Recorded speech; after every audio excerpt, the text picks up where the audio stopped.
Welcome to Innovations and Breakthroughs with your host, Rich Goldstein, talking about the evolutionary, the revolutionary, the inspiration, and the perspiration, and those aha moments that change everything. And now, here's your host, Rich Goldstein.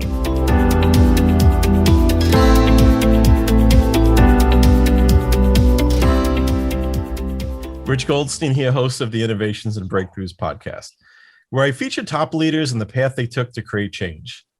Past guests include Rick Cesari, James Thompson, and Steve Simonson. This episode is brought to you by my company, Goldstein Patent Law, where we help you to protect your ideas and products. We've advised and obtained patents for thousands of companies over the past 27 years. So if you're a company that has software, a product, or a design you want protected, go to goldsteinpatentlaw.com, where there are amazing free resources for learning about the patent process.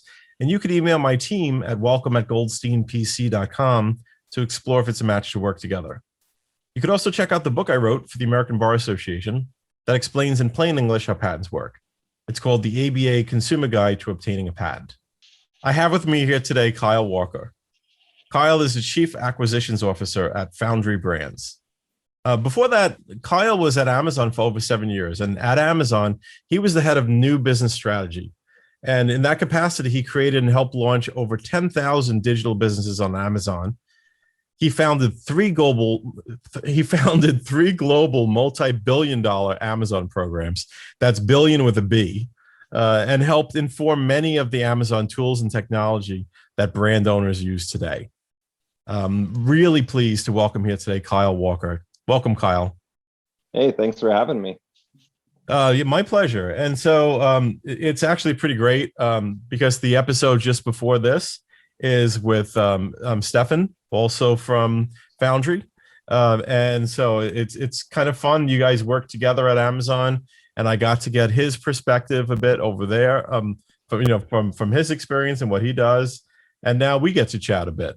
And so that's a ton of fun. And I'm curious though, let's just dial it back to a bit of origin story.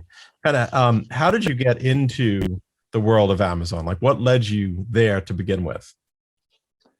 Yeah, it's actually a little bit of a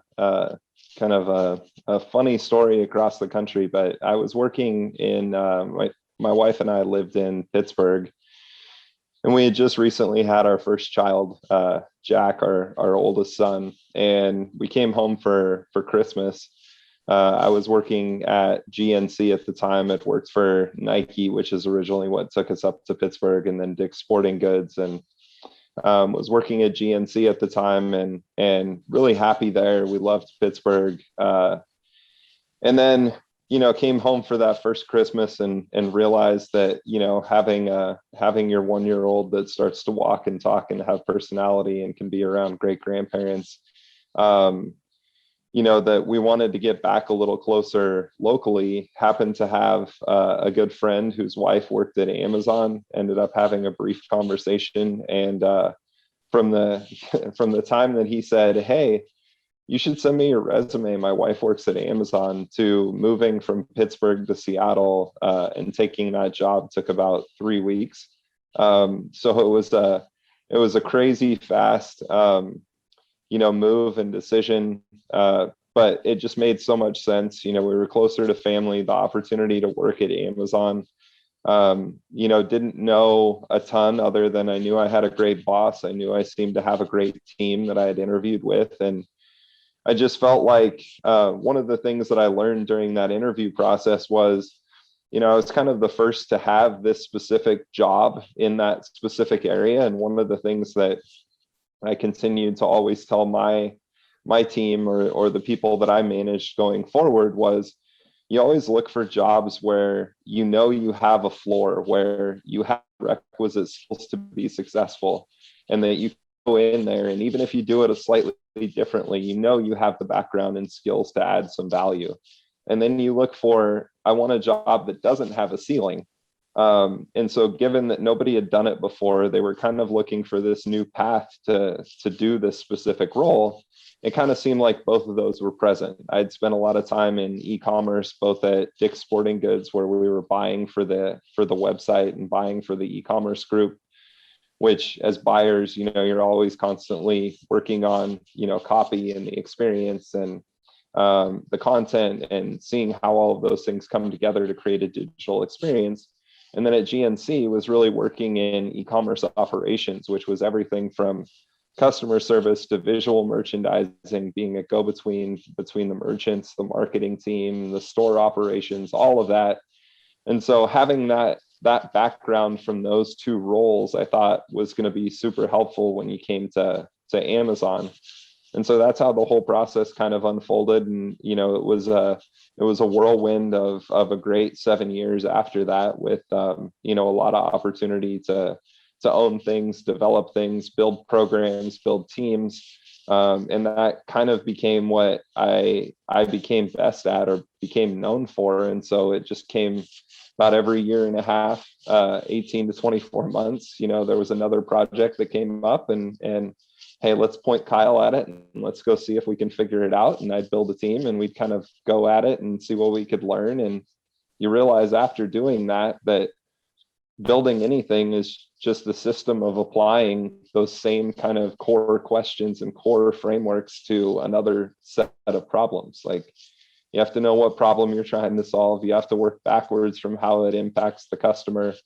And then you have to design the process and goals to go out and achieve those things. And, one of the things we always talked about was we spent a lot of time at Amazon focusing on how you turn inputs into outputs. So we focused just as much on building the process and aligning around the framework that we were going to use to build this business. And once you kind of figure that out, you can kind of point it at a number of problems. I'm sure my wife probably gets annoyed that, we pointed at household problems today, but it kind of sticks with you a little bit. Yeah, very interesting. And so, I mean, you said that when you got to Amazon, you thought that your experience would be useful. The experience at GNC and Dick's and would be useful at Amazon. So did it prove to be, or did you enter a new paradigm there? I think there were certainly a lot of things I learned. I mean, I can still remember going into my first meeting and thinking, one of my first meetings, I met with some of my team members and, was trying to come up with this new idea of how we could kind of merchandise our product category a little bit differently. And I remember having a conversation and, we said something like, hey, if we did this, we think the impact could be, and I forget exactly what the number is, but it was an obscenely high number in the millions, and which would have equated to like half of GNC's entire e-commerce revenue, right? Like it was a number that big. Mm-hmm.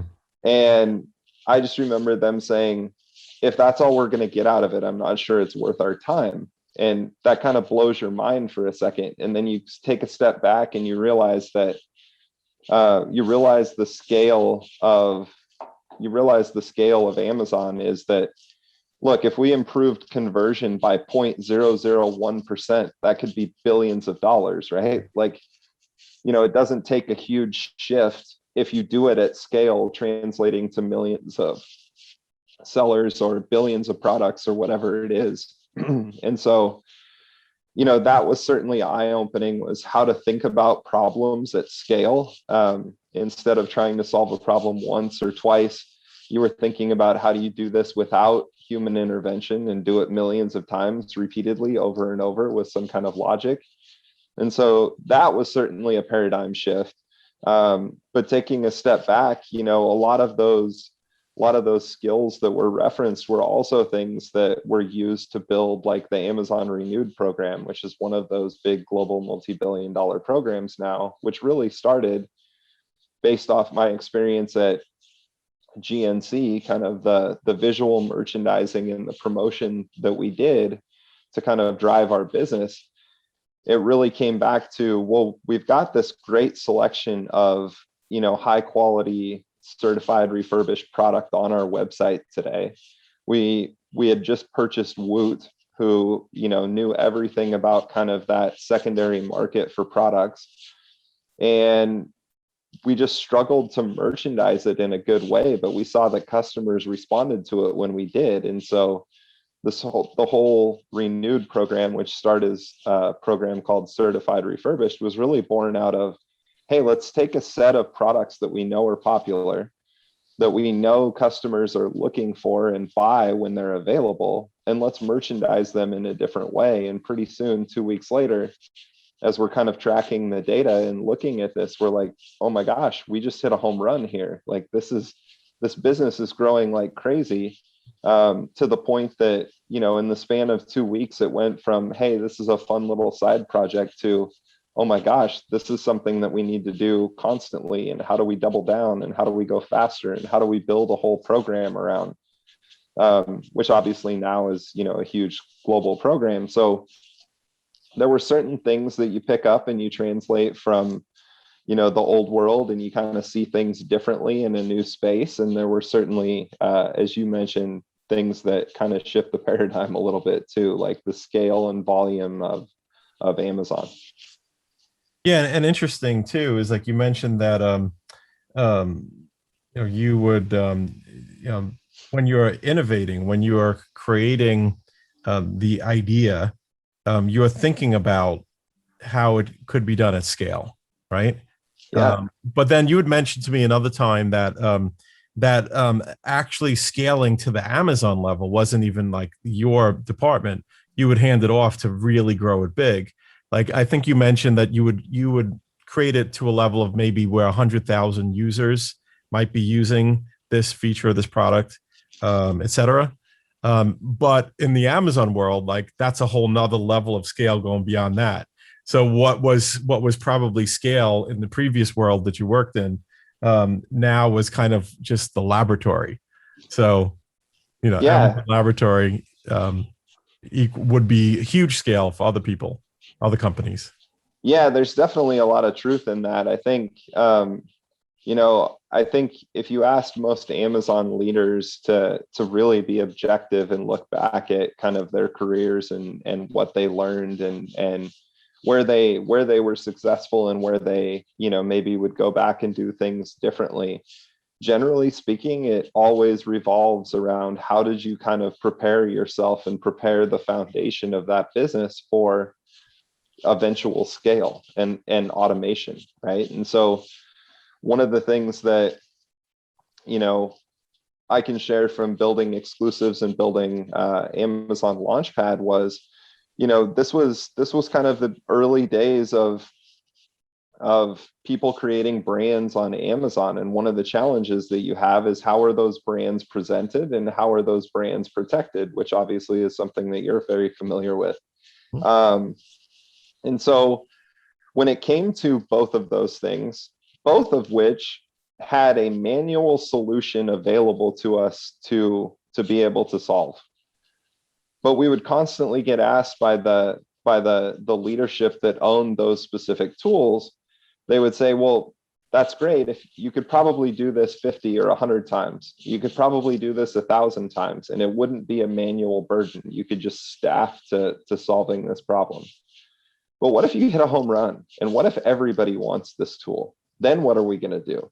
And instead of, taking the data points 2 years later and going, hey, all 1,000 or 2,000 brands in the program love this, let's figure out how to scale it. We were having those conversations at the infancy of the program, so that by the time we would say, well, in the next 3 months, if 30 people show these 3 or 4 signals, then we'll know that this probably appeals to the broader population. And in that case, we could start the work sooner to get it on people's, kind of technology roadmap. And then in a lot of cases, what we were doing was we were using our team's insights and experience from doing it, seeing what worked, what didn't work, and then trying to deconstruct that into, some type of software automation that worked. A great example of that, and since you talked to one of my co-founders now at Foundry, and one of my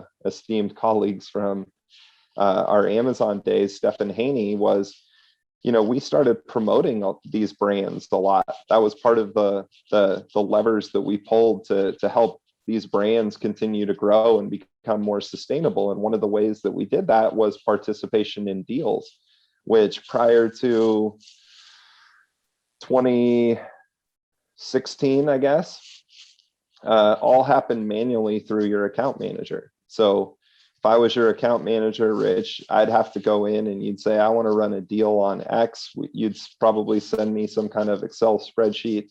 I'd go take that data from the Excel spreadsheet, I'd put it in the deal tool, and I'd process the deal. You had to have that manual step. Literally within 12 months, Stefan and his team had launched automated deals that qualified the products that people wanted to see on deals, connected back to the sellers that sold those specific products, and then made it accessible in Seller Central to go, hey, we think it'd be a good idea if you ran a deal on this product because you'd probably do well. And they could click one button and now the deal's live. And now you've taken a learning that was highly manual, that we had to use business instincts to kind of say, hey, this is a lever. Then we measured it and we said, yeah, it actually has an impact, a positive impact. And then we said, how do you make this into an automated tool, which then becomes a lot of algorithms and data and logic to kind of figure out the right structure. And then you build it into a UI, and then you start, educating the seller community that those things are coming, that they're going to be available, and this is how you use them. And so that's a real life example of kind of taking a super manual process and turning it into something that's scaled to everybody. And that process happens, thousands of times all the time in marketplace. There's constantly tests running to be able to find those specific areas that they can develop. Yeah, absolutely. And actually, in my conversation with Stefan, he was mentioning how Amazon had, during his tenure there, began to prioritize IP for those unique processes. So if someone created a unique process of that nature, Amazon would look to protect it, so that I'm saying this coyly, the next biggest competitor, couldn't use that process. There is no one as big as, nearly as big, but apparently, yeah, I mean, I guess it became part of the business goals to also protect IP for some of those processes that were created. Oh, for sure. I mean, I think Stefan alone has, I forget the count, but 9 or 11 patents on, processes that he drove while at Amazon. And, there's so much that goes into it. I think, one of the interesting pieces that you always read about is, as you think about data and kind of your digital footprint, there's a lot of data out there. I think the challenge that I faced, while at Amazon was, how do you take this data to use to inform actual business decisions? Because you can get to a point where there's so much information, everywhere. And, being able to develop your own set of metrics and be able to develop that's why taking a step back to what we talked about earlier, it's developing the framework and aligning around the framework that we're going to use to evaluate this business is almost as important as what the metrics say. Because in a lot of ways, you're defining the game that you're playing and how you're going to score that game. That's more important than what the score ends up being, because if the score, you have no frame of reference if you just have a score. If I just say, oh, it was 65-52, you're like, I don't know what sport we were playing. I don't know if that's a close game. I don't, you don't have the context. And so we spend a lot of time trying to figure out how to do something, replicate it. And then, as you said, that becomes a process that, can be patented or creates IP around it. Absolutely. And I guess the key, I mean, it's something that's similar, I think, between what you're describing and what I do, is a lot of times finding that context, finding the big picture. I hear in this conversation, and also my conversation with Stefan, a lot of zooming out and zooming in. Yep. A lot of zooming out to see, like, well, what's the big picture? What does it all fit inside of? What's the construct for it all? And then zooming into the details of implementation. 100%. I think, we always talked at Amazon about working backwards from the customer. And when you start putting that perspective on things, it allows you to view things in a different way. And when you think back from the customer, it also allows you to see all the variety of pieces of the puzzle kind of coming together to create that experience. Like you I'm sure you work with a lot of brand owners that want to protect IP around their products, but the way that they actually transact is much more complicated than that, right? They're selling a product. The product happens at some transaction level. Then there's a fulfillment element. There's a customer service element. There's a social listening component to it. There's marketing that brought them in the front door. Like pretty soon you start adding this big funnel, and all the pieces have to fit together. Mm-hmm. And I think, as Amazon grew, and Stefan may have mentioned this as well, but as organizations or teams grow, one of the challenges I had, for example, building exclusives, we went from, a 2-person team to about a 70-person team in about the span of about 18 months. That stresses, as a leader, that stresses your ability to communicate amongst your team. Like when it's 1 or 2 people, you just go over and pop next door and say something, and, you guys can communicate clearly. When you have a team of 70, how is the communication flow going? How, as a leader, am I auditing and inspecting what's going on within the business without, micromanaging or whatever? But I also have to go to leadership meetings and speak to our business. And so there's this balance of your communication structure is always, kind of evolving, both laterally between business units, vertically between your team, and the mechanisms. We always talked about mechanisms, and that's really the process that turns inputs to outputs. And so how are we measuring and inspecting those things to ensure that the business is functioning in a healthy way? Because I think we were always very open-minded to pivoting and doing things different. We just wanted to be very conscious of the signals that we got during that process.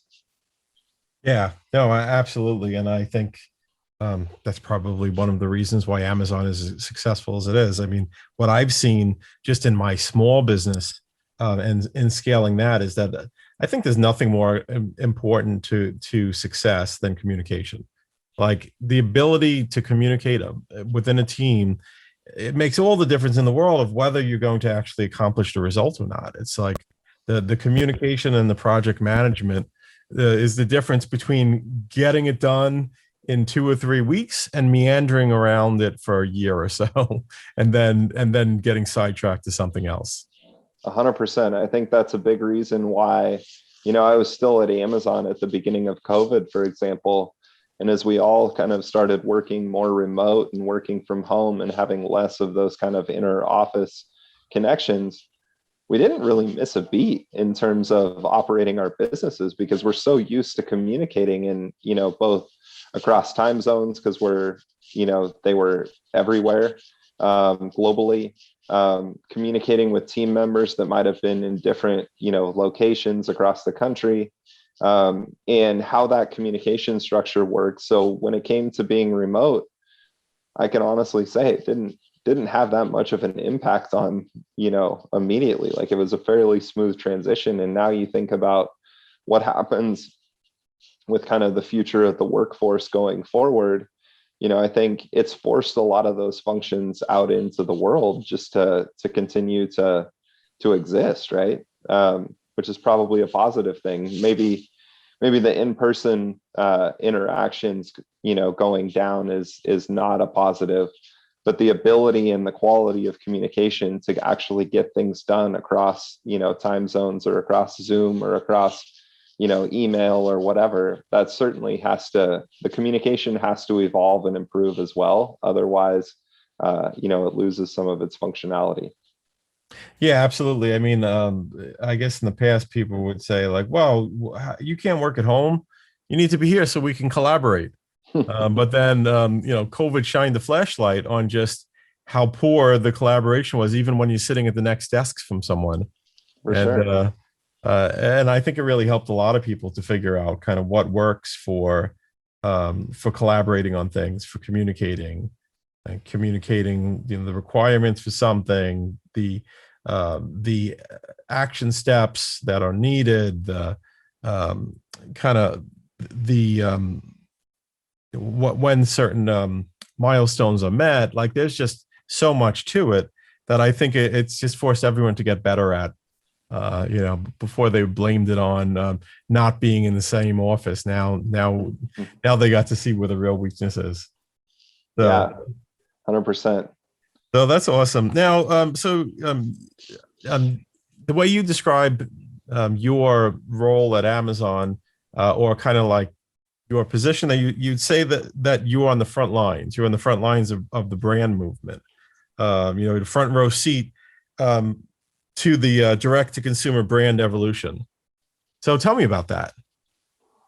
Yeah, so I joined Amazon about midway through 2013, and 2013, and maybe even into 2014, you were just starting to see kind of the beginnings of this brand revolution, right? You were starting to see a lot of the sellers. So I started as an account manager. My team managed about the top 20% of sellers on Marketplace. And, our goal was a little bit different than typical account managers who do a lot of triage and support. And we certainly did a lot of that. But part of our job, again, because it was to eventually provide scale, was how do we translate that seller voice into, things that apply to the entire seller universe.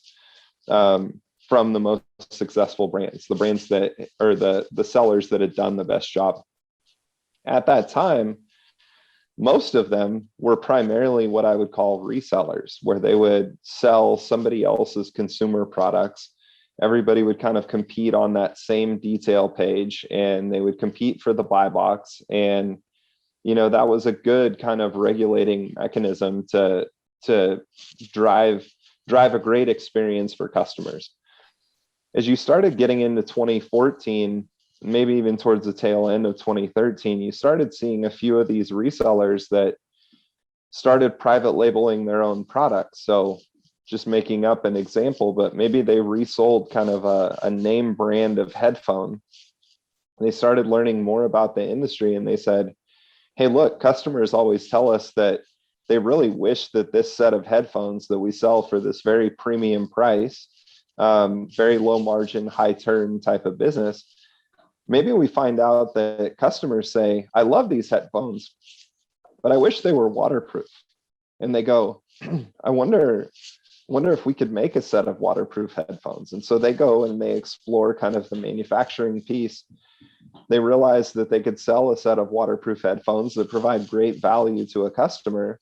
And if they sell them on Amazon, they don't have to worry about, fancy, expensive packaging that, stands out on a retail shelf, or they don't have to go through a whole training program to use it because they've got a very simple manual in there. And pretty soon they realize, hey, we could sell this really great product that's comparable to a more expensive product for less money. And so, hey, let's try it. And so they go do that.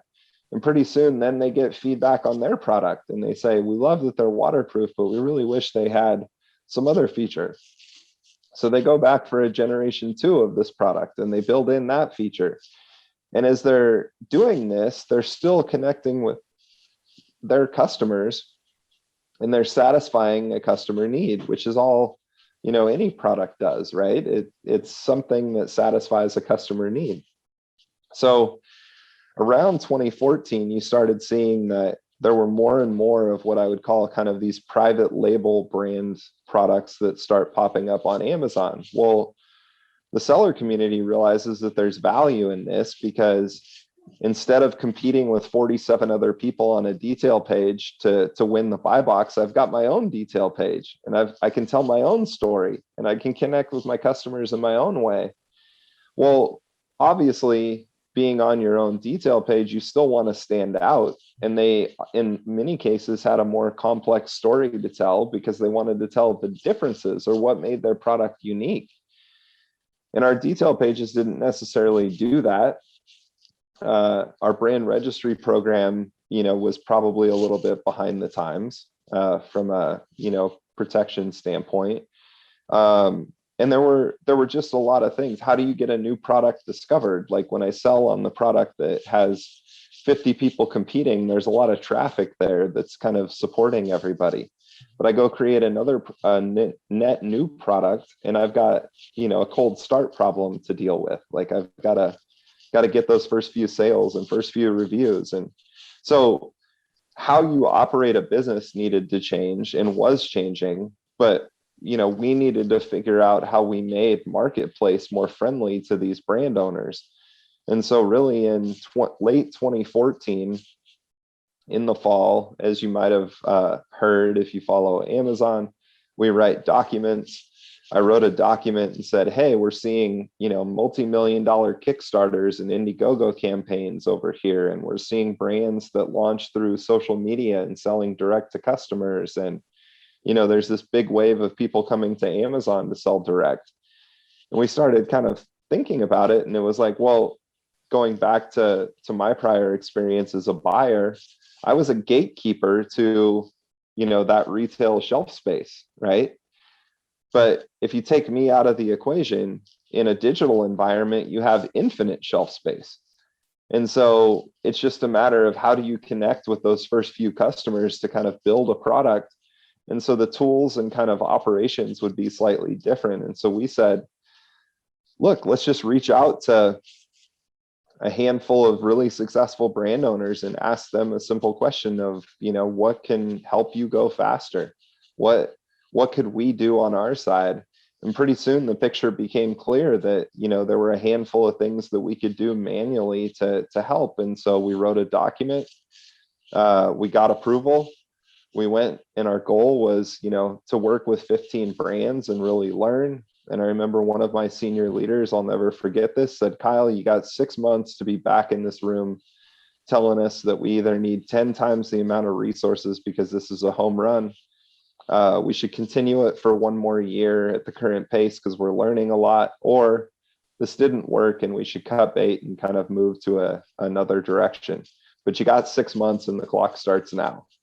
And I remember thinking, that was fairly typical. Like, you're competing over resources in a company like Amazon. And so you've got a very limited window to kind of capture the right type of program learnings to be able to influence whether we need more, we need less, or we need about the same. And that's really how it started. We started collecting learnings and we realized that, hey, if we provide more avenues for a brand to get discovered, if we help them with access to more merchandising channels, if we help the brand be presented in a different way, which became enhanced brand content, which now is scaled out to every seller on the platform has the ability to go do that. You get a more visual representation of the brand. You get more content to explain your brand story and your product story. And then, obviously brand registry continued to evolve and has become a much better tool than it was, back in 2014, 2015. So you put all those together and, I used to joke, but it's fairly serious with our team that, what our team did, that initial group of 3 or 4 people that were working with the first brands in our program, not only did the program become a big, global multi-billion-dollar program, but it was really kind of the formative phase of influencing a bunch of tools that brand owners needed to go faster as well. Yeah, that's fascinating. And it's fascinating how it evolved from there as well. And this was really awesome. And I'm wondering if people want to learn more about you or get in touch with you, how do they go about doing so? Well, you can certainly find Kyle Walker on LinkedIn and reach out to me, get a lot of inbound requests and happy to take those. You can also find out about Foundry Brands at foundrybrands.com. If you're interested in, we've now created, I don't love the term aggregator, but we are, buying digital brands and helping them, to build and grow them over time. And so if you're interested in roles at Foundry, if you're interested in learning more about, what your company is worth or having a conversation about a potential exit, we've got avenues to get in touch with us there as well. But certainly feel free to reach out to me on LinkedIn directly and happy to route you as well. Awesome. And he just reminded me that we didn't get to talk about acquisitions, and we're going to have another conversation, which, I mean, we're going to meet in person actually next week. And, love to have some conversations with you that way, but I'd love to have you back on the show too, and talk about acquisitions and what brand owners should know about acquisitions when they're seeking to position themselves for sale. Yeah, I would love to do that, because I think, from being in this space and having a little bit of M&A experience inside Amazon, as well as, what we do now at Foundry, it's such a big event, and it's such a validating event for all the hard work that entrepreneurs have put into their business. And I think one of our guiding lights and principles is really just making sure that every engagement that we have with anyone becomes an educational process, because it's such a big decision, whether we end up being the ultimate home or the best fit or best partner for you, TBD.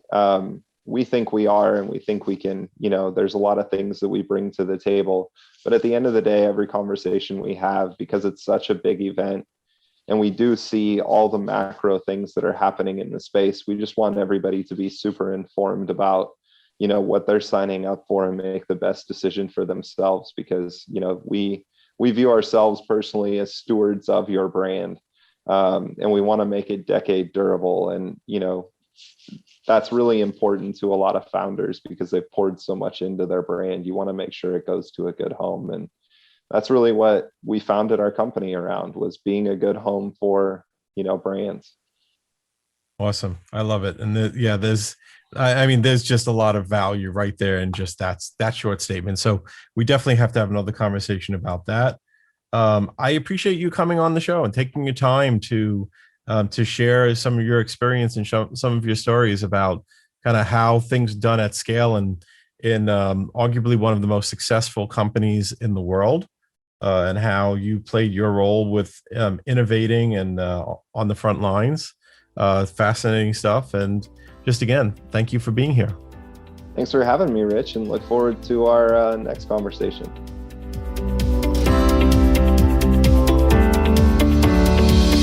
Thanks for listening to Innovations and Breakthroughs with your host, Rich Goldstein. Be sure to click subscribe, check us out on the web at innovationsandbreakthroughs.com, and we'll see you next time.